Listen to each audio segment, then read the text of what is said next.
Halo semua, selamat berjumpa dalam mata kuliah Agama dan Masyarakat dalam Perspektif Sosiologis atau yang dikenal sebagai Sosiologi Agama.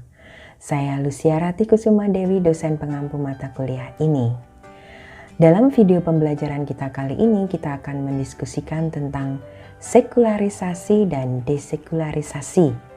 Tujuan dari video pembelajaran ini adalah mendiskusikan apa itu sekularisasi dan apa itu desekularisasi, apa dampak dari sekularisasi dan desekularisasi dalam masyarakat, dan bagaimana melihat sekularisasi dan desekularisasi dalam masyarakat Indonesia dewasa ini.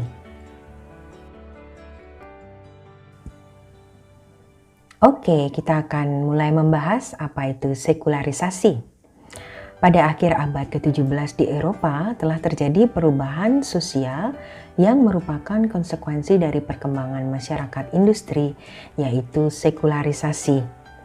Max Weber melihat bahwa sekularisasi merupakan bagian dari perkembangan prinsipal dari masyarakat modern yang berakar pada rasionalitas modern dan metode saintifik. Jose Casanova membedakan 3 definisi yang berbeda dari sekularisasi. Yang pertama, sekularisasi memiliki pengertian pemisahan yang tegas antara urusan agama dengan urusan politik dan ekonomi. Yang kedua, sekularisasi berarti menurunnya kepercayaan terhadap ajaran agama dan menurunnya keikutsertaan masyarakat pada praktik-praktik keagamaan. Dan yang ketiga, sekularisasi bisa berarti juga bahwa agama semakin masuk di wilayah privat dan tidak lagi menjadi urusan publik. Nah, apa itu lalu desekularisasi? Peter Berger mendefinisikan desekularisasi sebagai proses perubahan sosial yang terkait dengan kebangkitan agama dan pengaruh yang meluas dari agama di masyarakat. Proses desekularisasi merupakan reaksi dari sekularisasi yang terjadi dalam masyarakat. Desekularisasi juga dapat diartikan sebagai resistensi agama untuk bertahan dan kembali memperluas pengaruhnya di ruang publik. Lalu apa dampak dari sekularisasi dan desekularisasi pada masyarakat? Dampak dari kedua proses ini tentunya terdapat di dalam berbagai bidang ya. Walau demikian, yang paling menonjol adalah bahwa telah terjadi semakin tajamnya pengelompokan dalam masyarakat. Di satu sisi mereka yang lebih berideologi sekuler dan di sisi lain mereka yang lebih berideologi berbasis agama. Walau dalam setiap masyarakat menghadapi permasalahan yang berbeda berkaitan dengan sekularisasi dan desekularisasi ini, namun perbedaan budaya dan ideologi yang ada pada umumnya seringkali menimbulkan ketegangan dan perseteruan di antara kelompok-kelompok yang ada.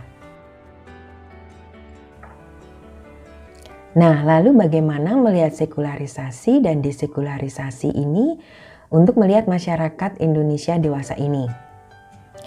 Sebagai bagian dari masyarakat dunia yang mendapat pengaruh dari modernisasi melalui globalisasi, Indonesia juga telah mengalami sekularisasi dan desekularisasi. Sekularisasi di Indonesia telah dimulai sejak zaman penjajahan dan berlanjut pada masa pasca kemerdekaan dan pemerintahan Orde Baru. Sementara desekularisasi mulai menanjak pada masa pasca reformasi. Baik proses sekularisasi maupun desekularisasi di masyarakat Indonesia masih berlangsung hingga saat ini dan ditunjukkan baik dalam kontestasi politik maupun dalam kehidupan sosial. Oke, kita sampai pada kesimpulan yang dapat kita ambil dari video pembelajaran kita kali ini ya. Pertama, proses sekularisasi dan desekularisasi merupakan proses perubahan sosial yang tak terelakkan dan terus berjalan dalam masyarakat. Kedua, dampak sekularisasi dan desekularisasi yang utama adalah pengelompokan dalam masyarakat berbasis ideologi yang berbeda. Dan ketiga, masyarakat Indonesia telah mengalami sekularisasi dan desekularisasi dan masih berjalan hingga saat ini. Oke, sampai di sini dulu video pembelajaran kita kali ini. Selamat melanjutkan dengan refleksi mandiri Anda dan sampai jumpa lagi pada video pembelajaran berikutnya. Saya Lucia Ratih-Kusuma Dewi, dosen pengampu mata kuliah ini undur diri. Ingat ya, dengan belajar sosiologi, kita mengubah cara pandang kita tentang dunia.